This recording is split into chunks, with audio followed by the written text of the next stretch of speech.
ठीक है बच्चों, यहाँ पे ध्यान दो। यहाँ पे एक बार फिर से एक्सप्लेन कर रहा हूँ कि जैसे हमने सेट ए लिया, सेट बी लिया, ठीक है, और ए इंटरसेक्शन बी क्या हो गया इसका 2,3।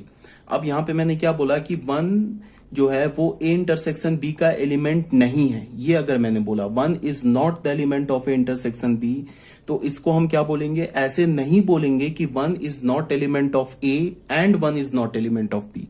अगर ये बोला ना तो ये गलत हो जाएगा। क्यों गलत हो जाएगा?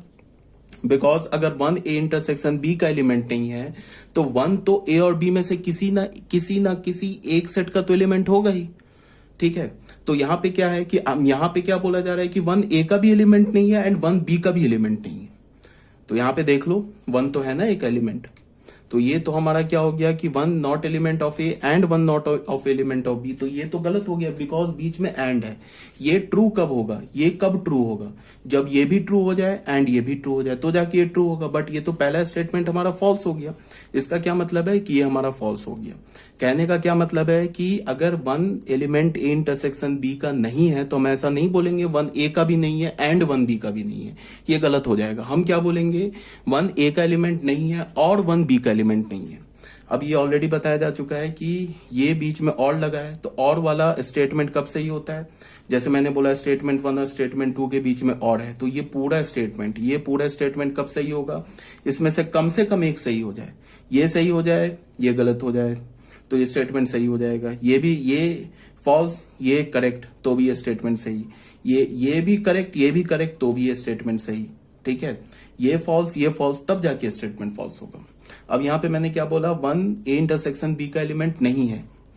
ठीक है, तो या इस पे हम लोग देखते हैं कि 1 तो सही, 1 is the not element of A, तो ये तो हमारा फॉल्स है because 1 is the element of A, तो ये तो फॉल्स है। बट ये तो ट्रू है ना, 1 is not the element of B, ये तो ट्रू है, तो ये फॉल्स है, ये ट्रू है, तो फिर ये स्टेटमेंट ट्रू हो गया।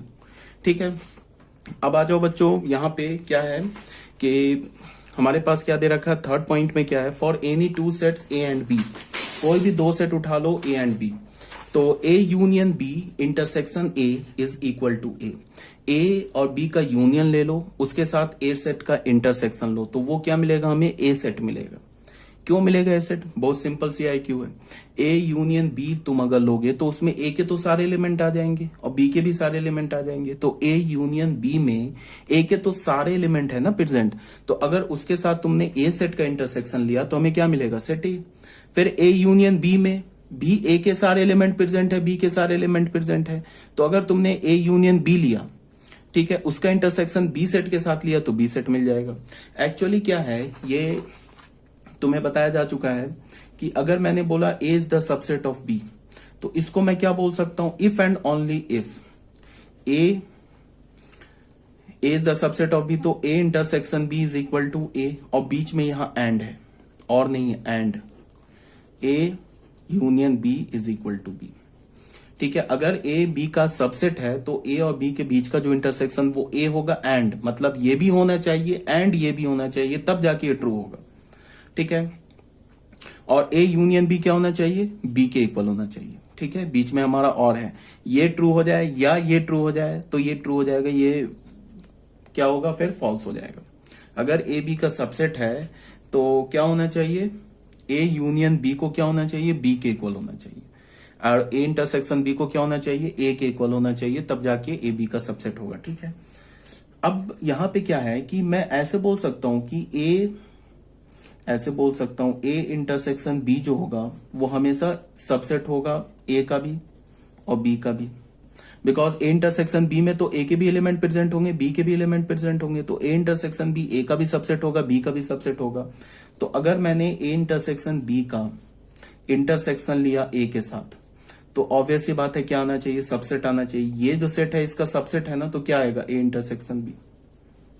अगर मैंने ए इंटरसेक्शन बी सेट का क्या लिया, सब इंटरसेक्शन लिया किसके साथ, बी सेट के साथ, तो again A intersection B set का सबसेट है, तो अगर तुम सबसेट का इंटरसेक्शन सुपर सेट के साथ लेते हो तो क्या मिलता है, हमें सबसेट मिलता है।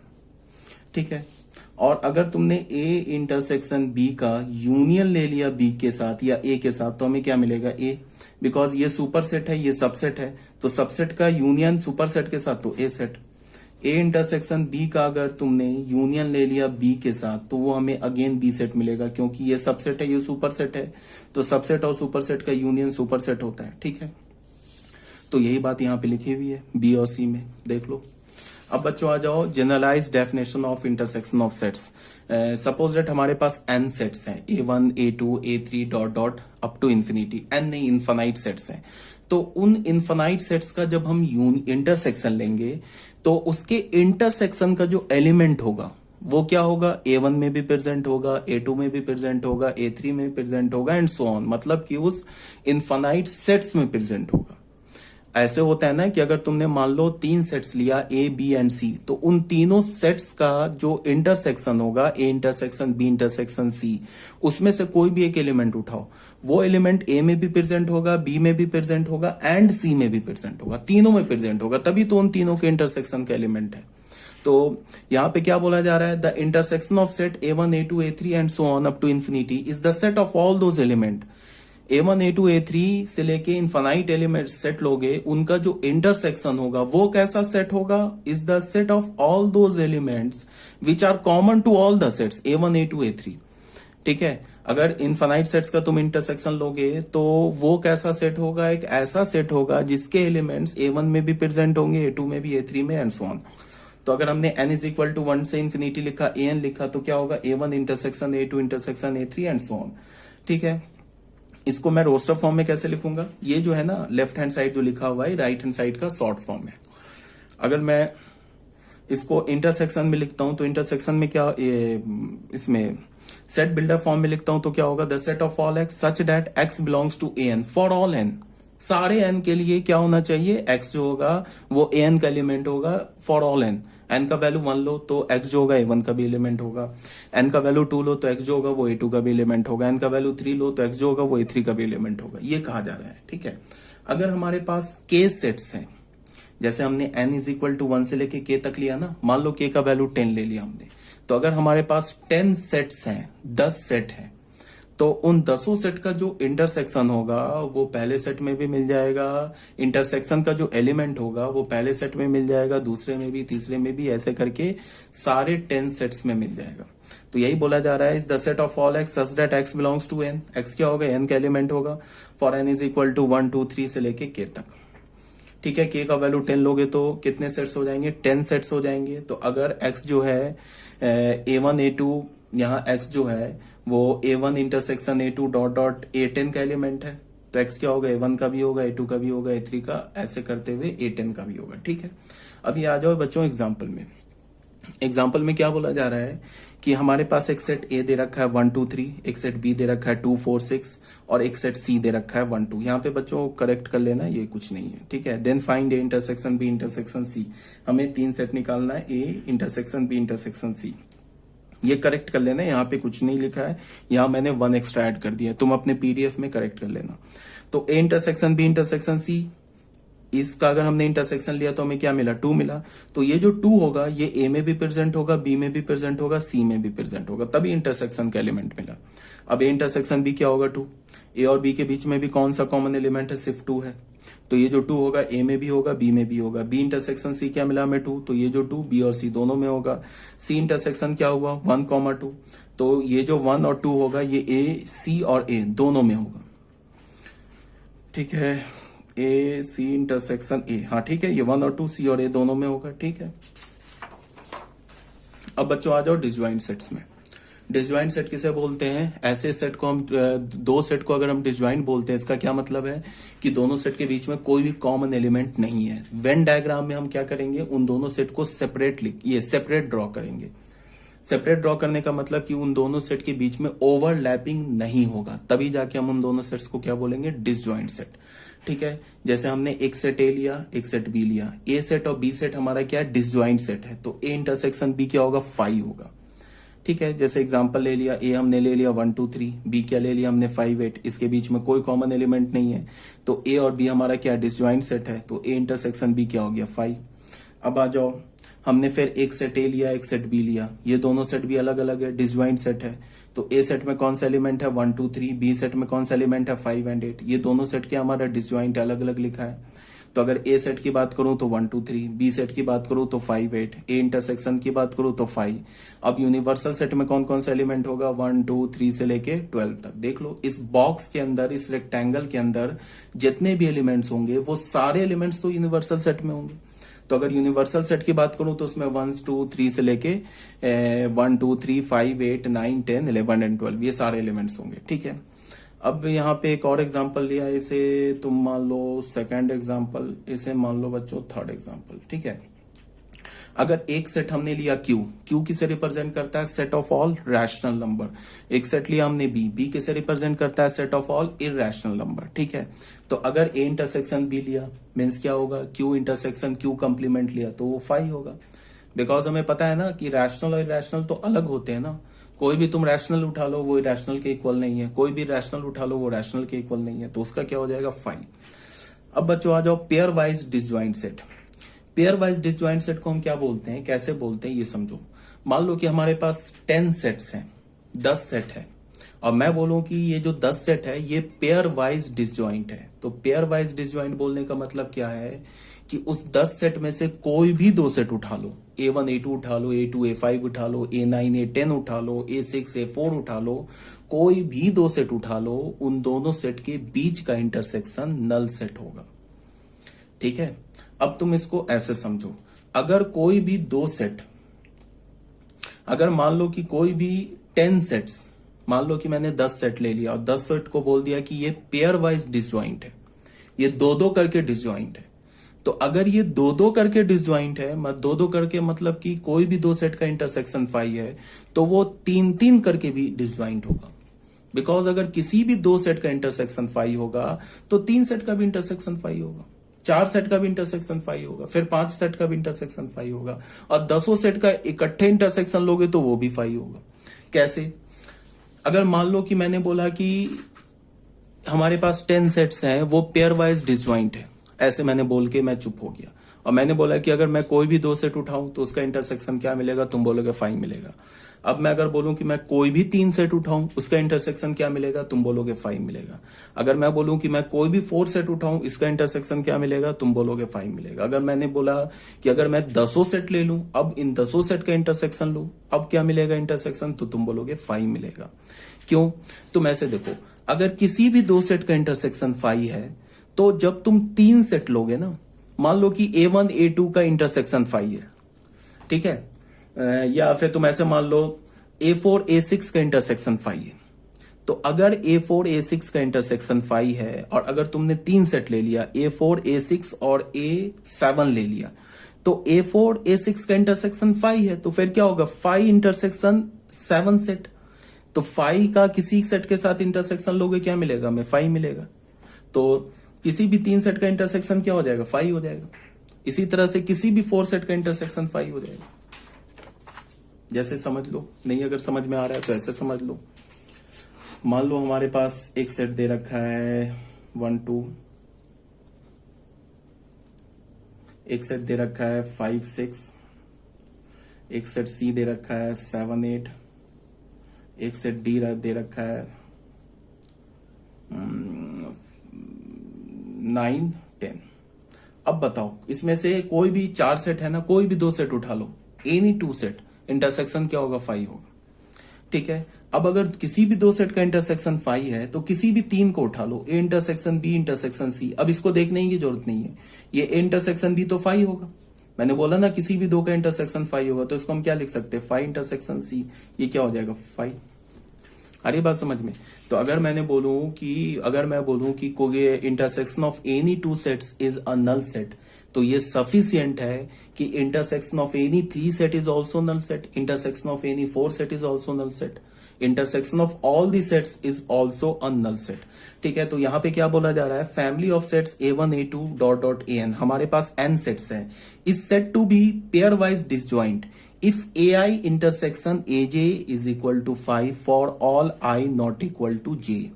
मतलब क्या बोल रहा है कि AI सेट का और AJ सेट का इंटरसेक्शन 5 होगा, बट यहाँ पे I और J इक्वल नहीं होना चाहिए।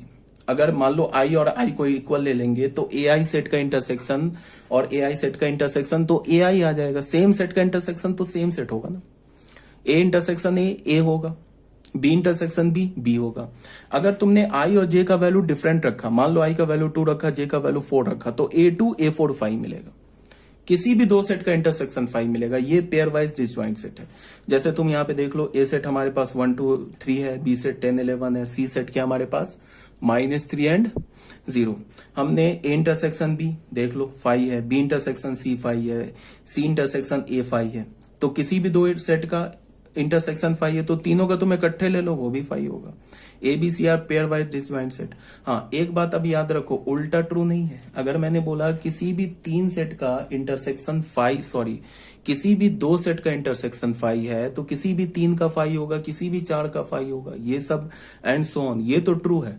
बट अगर मैं इसको रिवर्स कर दूं तो ये ट्रू नहीं है। अगर मैंने बोला कि किसी भी 3 सेट का इंटरसेक्शन 5 है तो ऐसा हो सकता है कि किसी 2 सेट का इंटरसेक्शन एक हमें नॉन नल सेट मिल जाए।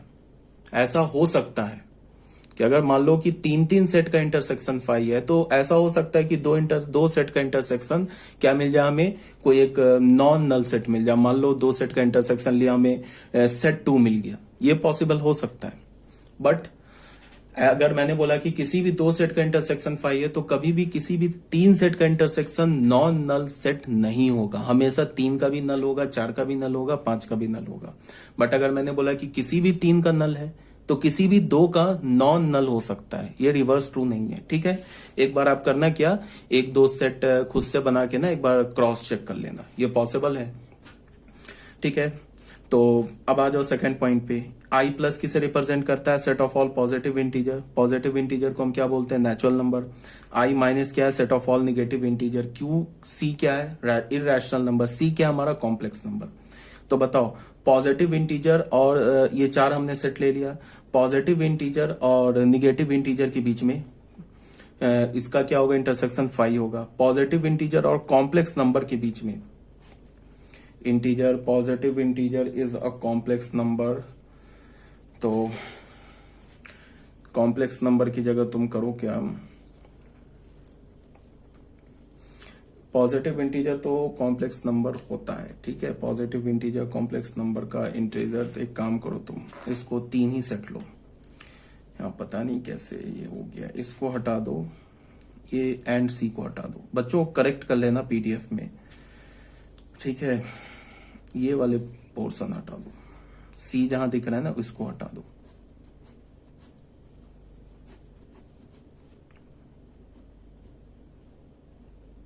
ये 5 जैसे मैंने मान लो जैसे सी वाला हटा दो, ये अभी कॉम्प्लेक्स हटा दो, ठीक है। तो अगर मैंने बोला एक पॉजिटिव इंटीजर का सेट लिया, एक निगेटिव इंटीजर का सेट लिया और एक इरेशनल नंबर का सेट लिया, तो अगर पॉजिटिव इंटीजर और इरेशनल नंबर सेट का इंटीजर की इंटरसेक्शन क्या होगा, 5 होगा। निगेटिव इंटीजर और इरेशनल नंबर का सेट का इंटरसेक्शन क्या होगा, 5 होगा। और पॉजिटिव इंटीजर और निगेटिव इंटीजर का भी इंटरसेक्शन 5 होगा। इसका मतलब ये तीनों सेट पेयर वाइज डिसजॉइंट है। तो किसी भी 2 का इंटरसेक्शन 5 है तो तीनों का इकट्ठे भी इंटरसेक्शन 5 होगा, ठीक है। अब आ जाओ बच्चों डिफरेंस ऑफ सेट्स में, ठीक है। डिफरेंस ऑफ सेट में क्या है कि जैसे मैंने बोला ना a माइनस बी, मैंने a माइनस बी बोला, तो ये a माइनस बी किसे हम इसे रीड कैसे करेंगे, difference of set b from set a, b set का डिफरेंस a सेट से।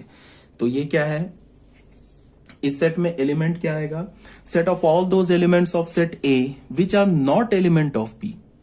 इसका क्या मतलब है कि अगर मैंने a माइनस बी बोला तो इसका क्या मतलब है कि हमें उन सारे एलिमेंट्स का सेट बनाना है जो a में तो प्रेजेंट है बट b में प्रेजेंट नहीं है।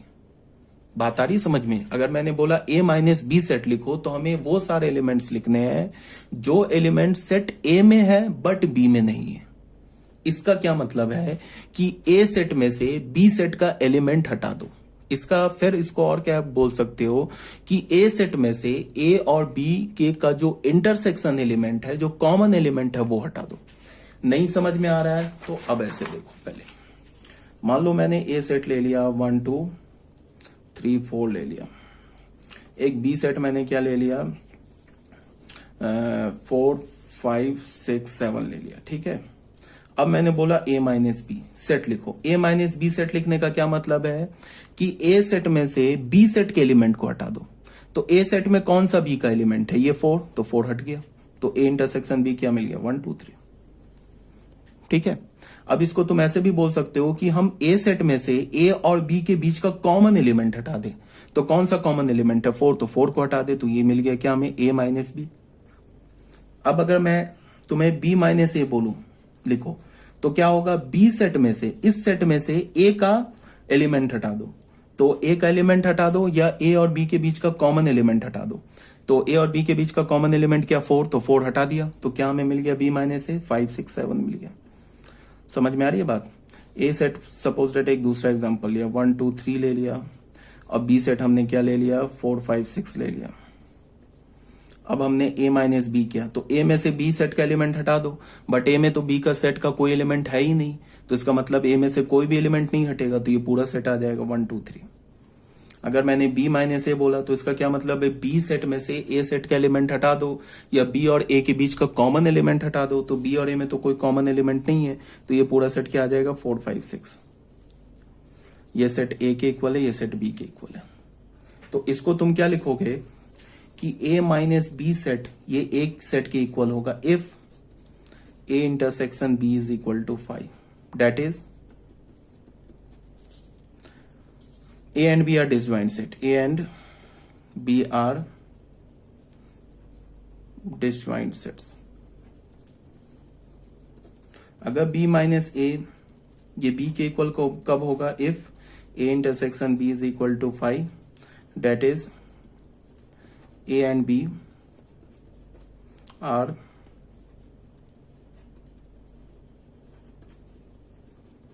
ठीक है बच्चों, यहां तक कोई डाउट नहीं होनी चाहिए। तो यही बोला जा रहा है, set of all those elements of A which are not element of B. उन सारे सेट का एक सेट का एलिमेंट निकालो, ये ए सेट के एलिमेंट को लिखो जो बी सेट का एलिमेंट नहीं है। तो इसको हम रोस्टर फॉर्म, ये सेट बिल्डर फॉर्म में कैसे लिखेंगे, the set of all x such that x A का तो एलिमेंट है एंड एक्स बी का एलिमेंट नहीं है। अगर मैंने एक्स बोल दिया कि ए माइनस बी का एलिमेंट है, अगर मैंने बोल दिया कि जो एक्स है ना एलिमेंट वो ए माइनस बी का एलिमेंट है, तो तुम क्या बोलोगे कि एक्स ए का तो एलिमेंट होगा बट बी का एलिमेंट नहीं होगा, because A minus B set हमने कैसे लिखा है, ए सेट में से बी सेट के एलिमेंट को हटा दिया है।